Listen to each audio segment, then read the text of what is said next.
नमस्कार दोस्तों, आशा करता हूँ आप सभी लोग अच्छे होंगे, स्वस्थ होंगे। एचटेट 2022 पीएचडी पोल साइंस की क्रैश कोर्स की क्लास नंबर सेकंड रहेगी। ये सीरीज जो हमने स्टार्ट की है, इसके अंदर हम टॉप 2000 एमसीक्यूज कवर करने वाले हैं। इससे पहले वाली वीडियो में मैंने कंप्लीट डिटेल में आपको बताया था कि कैसे हम चीज़ों को पढ़ने वाले हैं। हम इसमें थ्योरी बिल्कुल भी कवर नहीं करेंगे, हम टू द पॉइंट सिर्फ और सिर्फ क्या करेंगे, एमसीक्यू प्रैक्टिस करेंगे। जितने ज़्यादा आप एमसीक्यू प्रैक्टिस करोगे, उतना ही आपके अंदर कॉन्फिडेंस बूस्ट होता जाएगा। तो क्योंकि एचटेट जैसे एग्जाम के अंदर पता नहीं क्वेश्चन कहाँ से कैसे पूछे जाते हैं, तो जितने हो सके आपको नंबर ऑफ क्वेश्चंस मेरे साथ में प्रैक्टिस करने हैं। तो चलिए बढ़ते हैं, आज लेक्चर नंबर 2 है, बढ़ते हैं फर्स्ट क्वेश्चन की तरफ। पहला क्वेश्चन आपका हालांकि जो आपका एचटेट का सिलेबस है उसकी यूनिट नंबर 7, जिसको आप असल में पॉलिटी बोलते हैं ना, जैसे एचएसएससी की तैयारी करते हैं, एसएससी की तैयारी करते हैं या फिर किसी भी वनडे एग्जाम की तैयारी करते हैं, तो जिस संविधान को हम पढ़ते हैं, एक्चुअली में मानते हैं कि हम पॉलिटी पढ़ रहे हैं परंतु हम संविधान को पढ़ रहे होते हैं। तो संविधान बेसिकली हमारा यूनिट नंबर 7 है सिलेबस के हिसाब से, और यहाँ से लगभग आपको बता दूं मैं, तो 20 से लेकर 25 क्वेश्चन जो आपके हैं वो खाली एक यूनिट नंबर 7 से कवर हो जाते हैं। तो यदि ये वाली यूनिट हमने अच्छे तरीके से कवर कर ली तो आपके 20 से 25 क्वेश्चन 60 में से कहीं नहीं जाएंगे, क्योंकि टोटल जो आपका स्पेसिफिक सब्जेक्ट से पूछा जाता है पोर्शन, वो नंबर ऑफ क्वेश्चन कितने आपके 60 बैठते हैं। ठीक है, तो सबसे पहला क्वेश्चन है, संविधान का कार्य क्या है? स्थिरता प्रदान करना, आर्थिक विकास पैदा करना, राजनीतिक शक्ति का गठन करना, या फिर गरीबों का कल्याण करना। तो बेसिकली जो संविधान होता है उसको आप एक शब्द में क्या बोलते हैं सर? इसको तो हम बोलते हैं कानून। और जो कानून होता है ना, एक्चुअली क्या करता है, वो लोगों को उनके अधिकारों के बारे में बताता है। जबकि जो सरकारें होती है तो वो कैसे काम करेगी, देश की शासन व्यवस्था कैसे संचालित होगी, सरकारों के पास में क्या क्या अधिकार होंगे, क्या क्या पावर्स होगी, शक्ति क्या होगी। तो बेसिकली जो ऑप्शन नंबर सी है, राजनीतिक शक्ति का गठन करना, ये काम होता है किसका? संविधान का। तो इस हिसाब से हमारा जो ऑप्शन नंबर सी है ना, वो एकदम आपका इस क्वेश्चन का राइट आंसर हो जाएगा। उसके बाद में सेकंड क्वेश्चन की बात करते हैं। अगला क्वेश्चन है, भारत में कब नए गणराज्य का शुभारंभ हुआ था?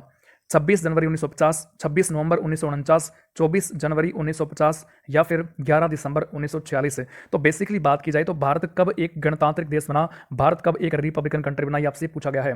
तो जिस भी देश का हेड चुना हुआ होता है, शुड बी इलेक्टेड, या फिर जिस देश में वंशानुगत शासन ना हो, उस देश को बोलते हैं हम गणतांत्रिक देश। और हमारा देश का हेड, देश का राष्ट्रपति होता है चुना हुआ, यानी कि उसका चुनाव होता है। हालांकि उनका चुनाव तो इनडायरेक्ट तरीके से होता है, एमपीज एमएलएज पार्टिसिपेट करते हैं, वोटिंग करते हैं, उसके माध्यम से देश के राष्ट्रपति चुने जाते हैं, परंतु चुनाव तो होता है। तो वो डेट आपको याद रखनी है, डेट रहेगी 26 जनवरी 1950, यानी कि क्वेश्चन का ए वाला जो ऑप्शन है वो आपका बिल्कुल सही हो जाएगा। इस दिन भारत के जो पहले राष्ट्रपति डॉक्टर राजेंद्र प्रसाद, उन्होंने अपना पद ग्रहण किया था। तो इस कारण से मनाते हैं क्या, प्रत्येक वर्ष 26 जनवरी को रिपब्लिक डे मनाते हैं, गणतंत्र दिवस मनाते हैं। उसके बाद में बढ़ते हैं अगले क्वेश्चन की तरफ। नेक्स्ट क्वेश्चन है, प्राचीन भारत में लोकतंत्रात्मक स्वशासी संस्थाओं के बारे में उल्लेख कहाँ मिलता है? आप जो 4 वेद पढ़ते हैं ना, तो 4 वेदों में से किस वेद के अंदर लोकतंत्रात्मक स्वशासी संस्थाओं के बारे में बात कर रखी है? ऋग्वेद में, सामवेद में, यजुर्वेद में या फिर अर्थवेद में? तो इस क्वेश्चन का जो राइट आंसर वो क्या हो जाएगा? ऑप्शन नंबर ए हो जाएगा, यानी कि ऋग्वेद के अंदर में देखने को मिलता है लोकतंत्रात्मक स्वशासी संस्थाओं के बारे में। अगेन वेरी इंपॉर्टेंट क्वेश्चन है, इस क्वेश्चन को आपको स्टार्क मार्क कर लेना है। ठीक है, ये क्वेश्चन आपके एग्जाम में पूछा जा सकता है एज इट इज।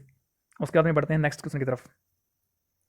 अगला क्वेश्चन है, ईस्ट इंडिया कंपनी के कर्मचारियों की गलत प्रवृत्तियों के कारण कंपनी को हुई क्षति पर रिपोर्ट देने के लिए 1772 में गठित समिति का नाम, जिसके प्रतिवेदन पर 1773 का रेगुलेटिंग एक्ट पारित किया गया था। Very very very important question है।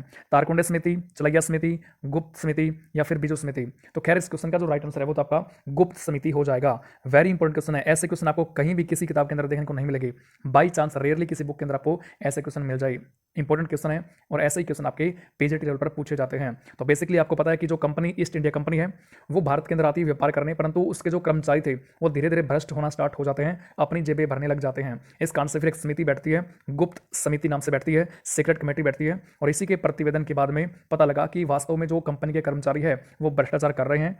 तो उस कारण से फिर आपका उसके अगले साल 1773 के अंदर पहला एक्ट जो ब्रिटिश पार्लियामेंट में पास हुआ भारत के लिए, वो था 1773 का रेगुलेटिंग एक्ट। तो समिति कौन सी? गुप्त समिति, सीक्रेट कमेटी, राइट आंसर हो जाएगा। चलिए बढ़ते हैं अगले क्वेश्चन की तरफ।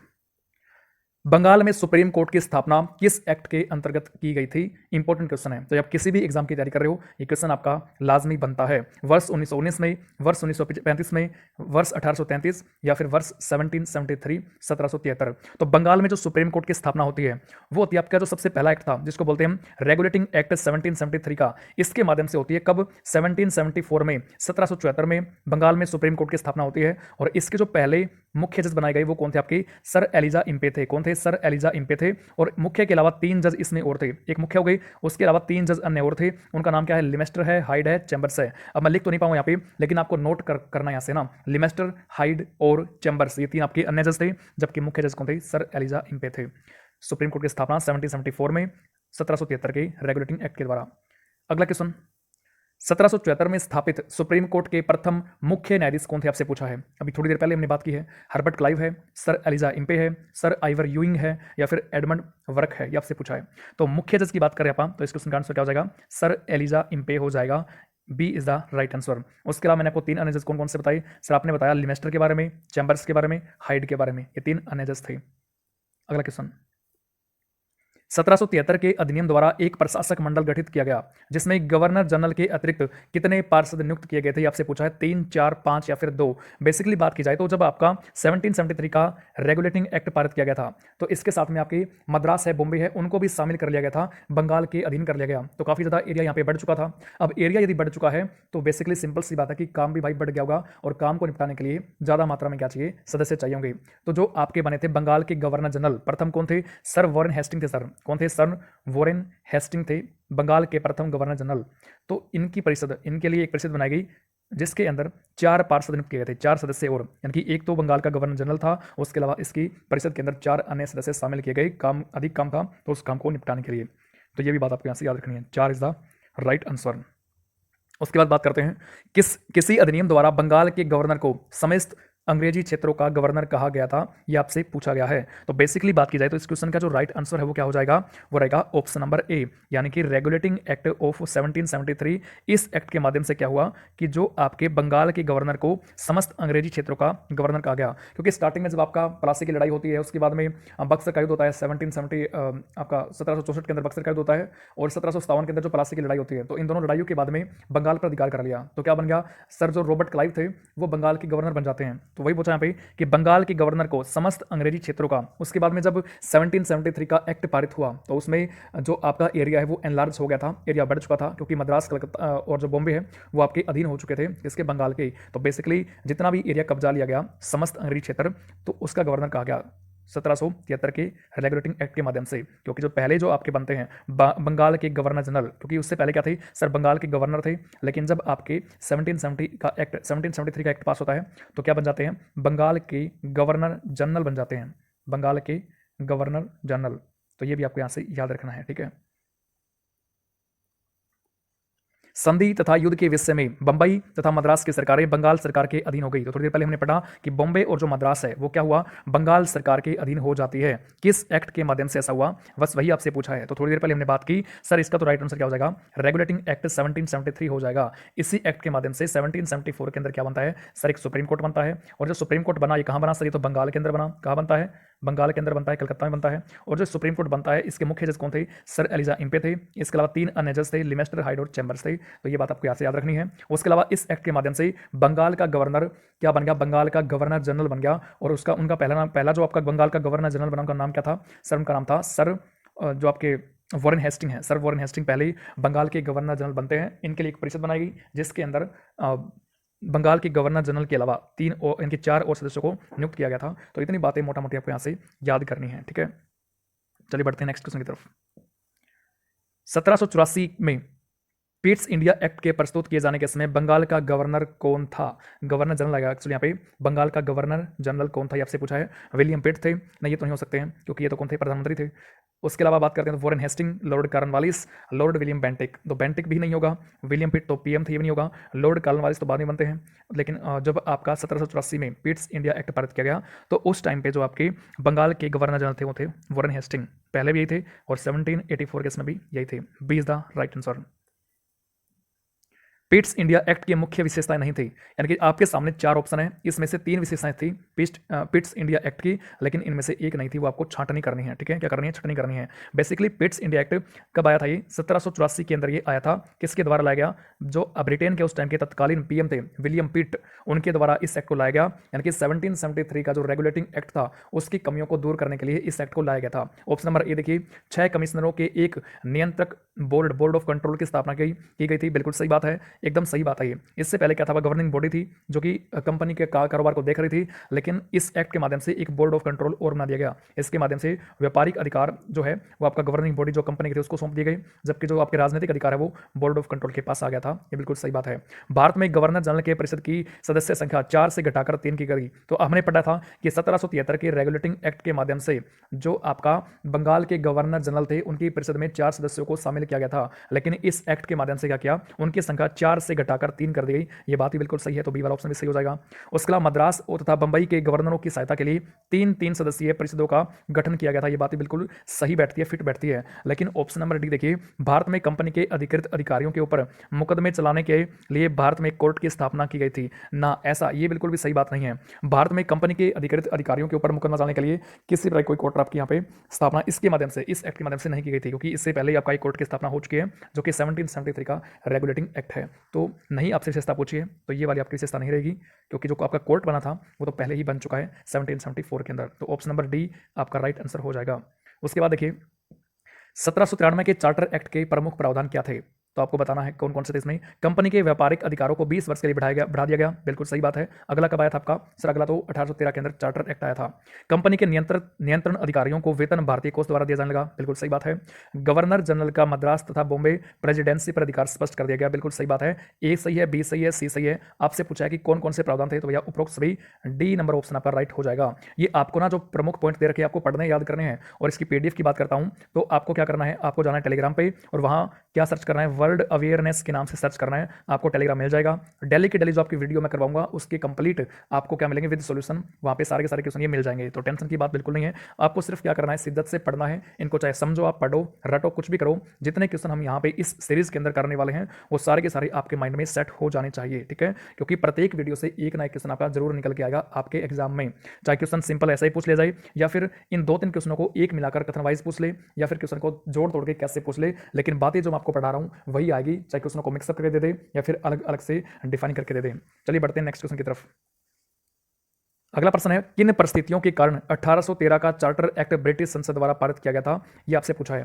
ईसाई मिशनरियों द्वारा भारत में धार्मिक सुविधाओं की मांग, बिल्कुल सही बात है, क्योंकि इसी एक्ट के माध्यम से जो आपके ईसाई मिशनरी है, यानी जो क्या करते हैं ईसाई धर्म का प्रचार प्रसार करते हैं, उनको भारत में भी धर्म के प्रसार की अनुमति मिल गई थी। तो ये बात बिल्कुल सही है। कंपनी के एकाधिकार को समाप्त करने से लेकर, हालांकि कुछ मामलों में जैसे बात करते हैं कि चीन के साथ व्यापार और चाय का व्यापार, इनको छोड़कर जो कंपनी की मोनोपोली थी उसको क्या कर दिया गया, समाप्त कर दिया गया था। तो ये बात भी यहाँ पे फिट बैठती है, कोई दिक्कत नहीं है। लॉर्ड वेलेस्ली की भारत में आक्रामक नीति तथा खराब आर्थिक स्थिति, ये बात ही बिल्कुल सही है। जब आप इन डेप्थ पढ़ते हो चीजों को तब आपको यहां से पता लगता है इनकी विशेषताएं, किस एक्ट की क्या विशेषताएं थी। तो इस हिसाब से आपका जो राइट आंसर वो क्या हो जाएगा, ऑप्शन नंबर डी हो जाएगा राइट ऑप्शन, ठीक है। Option D is the right answer. चलिए बढ़ते हैं नेक्स्ट क्वेश्चन की तरफ।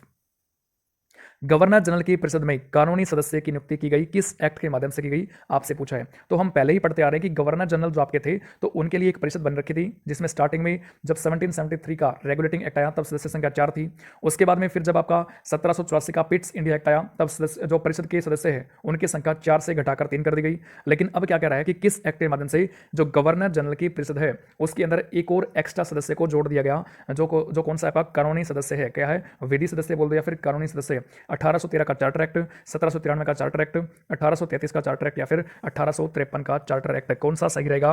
तो इस क्वेश्चन का जो राइट आंसर वो क्या रहेगा, 1833 का चार्टर एक्ट हो जाएगा। इसी के माध्यम से क्या हुआ कि जो आपके गवर्नर जनरल थे उनकी परिषद में एक और एक्स्ट्रा कानूनी सदस्य को इसमें शामिल कर दिया गया। कौन थे भाई, लॉर्ड मैकाले थे। कौन थे, लॉर्ड मैकाले जो आपके है वो क्या है, विधि यहाँ पे सदस्य बनाए गए थे, ऐड किए गए थे गवर्नर जनरल की परिषद में। उसके बाद किस एक्ट के तहत बंगाल का गवर्नर जनरल अब भारत का गवर्नर जनरल बन गया। Charter act 1793, charter act 1813, charter act 1833 या फिर चार्टर एक्ट 1853, ये आपसे पूछा है। तो बेसिकली जो स्टार्टिंग में हमने पढ़ा कि बंगाल का गवर्नर था, और बंगाल का गवर्नर प्रथम कौन था, तो प्रथम बंगाल का गवर्नर था लॉर्ड क्लाइव, आपको पता होना चाहिए। उसके बाद में बंगाल का गवर्नर से बना बंगाल का गवर्नर जनरल, प्रथम कौन बना, लॉर्ड वॉरेन हेस्टिंग बनते हैं। कौन बनते हैं, लॉर्ड वॉरेन हेस्टिंग बनते हैं। लेकिन अब क्या हुआ भाई, अब बंगाल के गवर्नर जनरल से क्या बन गया, पूरे भारत का गवर्नर जनरल बन बैठा। तो ये कौन था, किस एक्ट के माध्यम से बना, तो चार्टर एक्ट 1833 के माध्यम से इस पद का सृजन किया गया था, यानी बनाया गया था। ये आपको याद कर लेना है। लॉर्ड विलियम बेंटिक क्या बनते हैं, भारत के प्रथम गवर्नर जनरल बनते हैं, लॉर्ड विलियम बेंटिक। और यदि आपसे पूछ ले कि बंगाल का अंतिम गवर्नर जनरल कौन था, तो वो भी कौन हो जाएगा आपका, लॉर्ड विलियम बेंटिक हो जाएंगे। और भारत का प्रथम गवर्नर जनरल कौन बना, तो ये भी आपका लॉर्ड विलियम बेंटिक बने थे। ये भी आपको यहाँ से याद करना है, इतनी सारी बातें। उसके बाद बंगाल के लिए पृथक लेफ्टिनेंट गवर्नर की नियुक्ति की गई थी, किस एक्ट के माध्यम से ऐसा किया गया? 1853 के चार्टर एक्ट के द्वारा, 1833 के चार्टर एक्ट के द्वारा, 1793 के चार्टर एक्ट के द्वारा, या फिर ये सभी? तो क्या रहेगा भाई, बंगाल के लिए अलग से लेफ्टिनेंट गवर्नर की जो नियुक्ति है वो किस एक्ट के माध्यम से की गई, ये आपसे पूछा है। तो इस क्वेश्चन का जो राइट आंसर वो क्या रहेगा, 1853 का चार्टर एक्ट हो जाएगा। आपको यहाँ से पढ़ना है, option number A is the right answer. उसके बाद है, निदेशक मंडल में सदस्यों की संख्या 24 से घटाकर 18 कर दी गई थी, किस एक्ट के माध्यम से? 1833 का चार्टर एक्ट, 1853 का चार्टर एक्ट, 1858 का चार्टर अधिनियम, या फिर उपयुक्त में से कोई नहीं। 24 से घटाकर 18 की गई थी 1853 का चार्टर अधिनियम के द्वारा। इसी के माध्यम से एक विधान परिषद का निर्माण होता है कि भाई विधान जो कानून बनेंगे देश में उसके लिए अलग से विधान परिषद बना दी जाती है, जिसको क्या संज्ञा दी गई, लघु संसद की भी संज्ञा दी गई थी। वेरी वेरी इंपॉर्टेंट क्वेश्चन है, आपसे पूछ ले कि 1853 के एक्ट के माध्यम से जो विधान परिषद का सृजन किया जाता है कि कानून बनाने के लिए अलग से क्या बनती है, अब विधान परिषद बनती है, इसको किसकी संज्ञा दी गई है, लघु संसद, छोटी पार्लियामेंट, स्मॉल पार्लियामेंट की संज्ञा दी गई थी। भारत का प्रशासन ईस्ट इंडिया कंपनी से क्राउन के हाथों में हस्तांतरित हुआ था, कब? 1813 ईस्वी में, 1853 में, 1858 में, या फिर 1861 ईस्वी में? तो सिंपल सी बात है कि पहले तो ईस्ट इंडिया कंपनी के पास में सारा जो है वो शासन था, लेकिन जब 1857 की क्रांति होती है उसके बाद में क्रांति आपकी अंग्रेज इसके अंदर इसको काबू करने में थोड़े से विफल नाकामयाब साबित होते हैं। तो इस कारण से इस क्रांति के बाद में अगले ही साल 1858 के अंदर जो ईस्ट इंडिया कंपनी है वहां से सारे अधिकार छीन के क्राउन, जो ब्रिटेन का क्राउन है, ब्रिटेन का राजा है, उसके पास में चले जाते हैं। तो ऑप्शन नंबर सी 1858 ईस्वी इज द राइट आंसर। परिणाम क्या था इसका, ये किसके कारण ऐसा हुआ? तो 1857 की क्रांति के कारण ऐसा हुआ था कि जो अधिकार है, सारा प्रशासन है, वो किसके पास चला गया, ईस्ट इंडिया कंपनी से क्राउन के हाथों में चला गया था। अगला क्वेश्चन, 1858 के भारत शासन अधिनियम के संबंध में क्या सही है, ये आपसे पूछा है। भारत का शासन ब्रिटिश संसद को दे दिया गया, बिल्कुल सही बात है। जो भारत का शासन पहले ईस्ट इंडिया कंपनी के पास था वो ब्रिटिश पार्लियामेंट के पास यहाँ पे चला गया, ब्रिटिश क्राउन के पास में चला गया। तो ये वाला जो ए है वो तो आपका सही हो जाएगा। भारतीय प्रतिनिधियों को कानून निर्माण करने की प्रक्रिया हमें शामिल किया जाने लगा, ये यहाँ पे सही नहीं है, ये जाके अधिकार आपका बाद में मिलता है 1892 वाले में। पोर्टफोलियो प्रणाली की मान्यता दी गई, ये भी सही नहीं है। तो A is the right answer, only A क्या हो जाएगा आपका सही जवाब हो जाएगा, क्या रहेगा, only A is the right answer. उसके बाद में नेक्स्ट क्वेश्चन,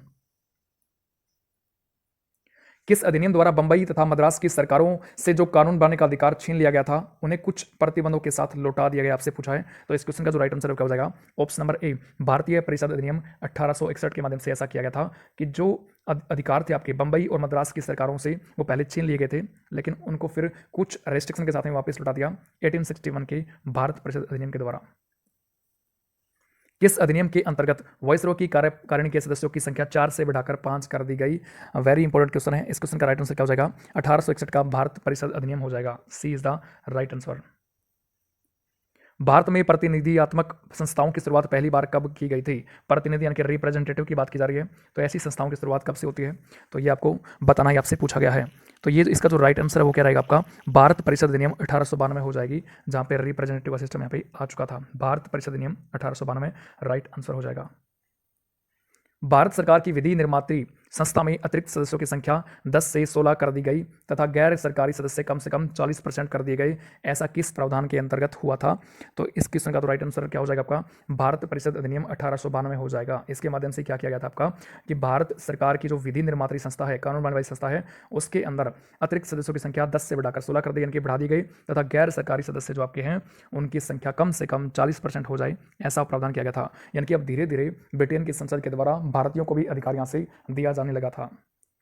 उसके बाद बढ़ते हैं नेक्स्ट क्वेश्चन की तरफ। जितने क्वेश्चन हम कर रहे हैं सारे के सारे आपको माइंड में सेट करने हैं, यहीं से क्वेश्चन बनते हैं। मार्ले मिंटो सुधार अधिनियम को किस अन्य नाम से जाना जाता है? तो मार्ले मिंटो का जो सुधार आया था वो 1909 का है, तो क्या रहेगा इस क्वेश्चन का राइट आंसर, 1909 का भारतीय परिषद अधिनियम हो जाएगा। मार्ले मिंटो सुधार बोल दो या फिर 1909 का भारतीय शासन अधिनियम या फिर परिषद अधिनियम बोल दो, एक ही बात होगी। गवर्नर जनरल की कार्यकारिणी में सतेंद्र सिन्हा को भारतीय सदस्य के रूप में नियुक्ति करने की व्यवस्था की गई, किस अधिनियम द्वारा ऐसी व्यवस्था की गई थी, ये आपसे पूछा है। तो जो गवर्नर जनरल की जो कार्यकारिणी है, परिषद है, उसके अंदर प्रथम भारतीय सतेंद्र सिन्हा को भारतीय सदस्य के रूप में इनकी नियुक्ति की गई थी, किस एक्ट के माध्यम से, ये आपसे पूछा है। ऐसे क्वेश्चन शायद आपको कहीं देखने को मिलते होंगे। तो इस क्वेश्चन का जो राइट आंसर वो क्या रहेगा, 1909 का भारतीय परिषद अधिनियम, इसी के माध्यम से। तो अगेन वेरी इंपॉर्टेंट है, आपको यहाँ से क्या करना है, इस क्वेश्चन को माइंड में सेट कर लेना है। वेरी वेरी वेरी इंपॉर्टेंट है। ऐसा कौन व्यक्ति था, नाम भी आपसे पूछ सकते हैं, जिसको गवर्नर जनरल की या फिर वाइसरॉय की कार्यकारिणी में शामिल किया गया था? ऐसे प्रथम भारतीय कौन थे? सतेंद्र सिन्हा थे। किस एक्ट के माध्यम से ऐसा किया गया? 1909 का भारतीय परिषद अधिनियम के माध्यम से ऐसा किया गया था। उसके बाद है संविधान सभा की या फिर संविधान की मांग सर्वप्रथम 1895 ईस्वी के अंदर उठाई गई, ये हम पहले ही पढ़ चुके हैं। तिलक, इसमें क्या है, तिलक के किस विधेयक में परिलक्षित होती है, तो इनके विधेयक का नाम था स्वराज विधेयक। Option number A is the right answer है। यानी कि सबसे पहले संविधान या फिर संविधान सभा की डिमांड स्वराज विधेयक के माध्यम से 1895 के अंदर बाल गंगाधर तिलक के द्वारा उठाई गई थी। तो option number A is the right answer.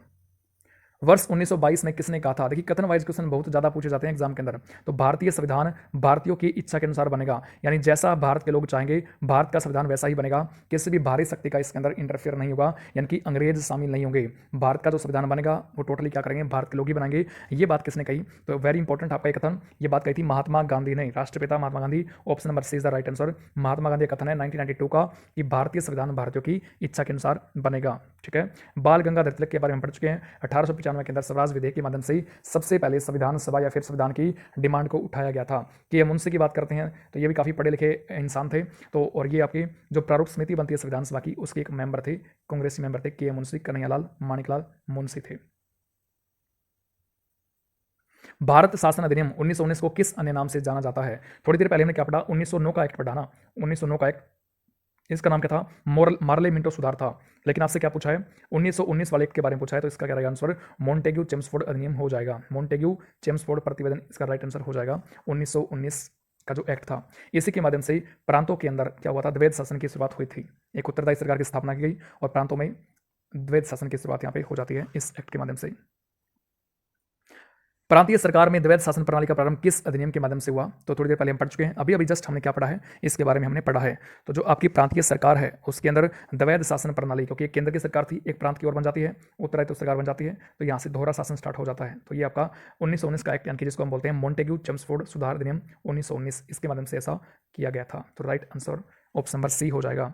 आज का लास्ट क्वेश्चन आपका, द्वैध शासन प्रणाली की जांच के लिए कौन सी समिति बनाई गई थी? अगेन वेरी इंपॉर्टेंट क्वेश्चन है, ऐसे क्वेश्चन आपको शायद ही कहीं देखने को मिलते होंगे। तो द्वैध शासन प्रणाली जो बनाई गई थी उसकी जांच करने के लिए इनमें से कौन सी समिति बनी थी? राधा कृष्ण समिति, मूडीमैन समिति, कृष्ण चलैया समिति या फिर गोखले समिति? तो इस क्वेश्चन का राइट आंसर क्या रहेगा, option number B is the right answer. Muddiman समिति को बनाया गया था, बिठाई गई थी, किसके लिए, जांच के लिए, द्वैध शासन प्रणाली की जांच के लिए मूडीमैन समिति राइट आंसर हो जाएगा। तो आज हमने ये 30 इंपॉर्टेंट क्वेश्चन कवर किए हैं लेक्चर नंबर 2 में। अगेन काफ़ी ज़्यादा इंपॉर्टेंट आपकी वीडियो रहने वाली है। यदि आप एचटेट 2022 पीजीटी पोल साइंस की तैयारी कर रहे हैं, स्पेसिफिक सब्जेक्ट की तैयारी कर रहे हैं, तो 60 क्वेश्चन आपके एग्जाम के अंदर पूछे जाएंगे। और मैं गारंटी देता हूँ कि जो सीरीज मैं लेके आऊँ आपके लिए, इसके अंदर हम लगभग 60 से 65 वीडियो कवर करने वाले हैं। और एक वीडियो के अंदर यदि आप 30 क्वेश्चन को लेते हैं तो आप अंदाजा मार लीजिए कि 6 1800 क्वेश्चन सीधे हो गए, और 65 वीडियो रहेगी तो लगभग अप्रोक्सीमेट आपके 2000 क्वेश्चन यहाँ पे कंप्लीट हो जाएंगे। हम ज़्यादा कोई डेप्थ के अंदर नहीं पढ़ रहे हैं, क्योंकि डेप्थ में जाएंगे तो आपके क्वेश्चन कवर नहीं हो पाएंगे।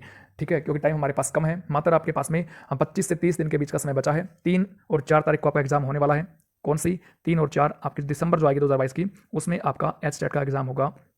तो टाइम कम है, हम ना थ्योरी पढ़ रहे हैं ना इन डेप्थ क्वेश्चन कर रहे हैं, हम सिर्फ टू द पॉइंट बात कर रहे हैं और सीधे सीधे आप क्वेश्चन आंसर करते चल रहे हैं। क्योंकि जितने ज़्यादा आप क्वेश्चन प्रैक्टिस करते जाओगे उतना ही आपके लिए फायदा बेनिफिट होने वाला है। तो मैं गारंटी देता हूँ कि यदि मेरे साथ आप कंप्लीट ये 60 के 60 जो 60 से 65 लेक्चर ये देख लेते हैं, तो आपके 60 क्वेश्चन में से ज़्यादा नहीं कहेंगे, परंतु लगभग आपके 50 से 55 क्वेश्चन आपके यहाँ से सही होने की चांस है। या फिर आपके 50 मान लो, 45 से 50 मान लो, 50 आप एवरेज ले सकते हो। 50 क्वेश्चन आपके कहीं नहीं जाने वाले 60 में से, जो कि अपने आप में काफ़ी अधिक है। ठीक है, तो मिलते हैं नेक्स्ट सेशन में, तब तक के लिए भाई सभी को जय हिंद, सभी को राम राम।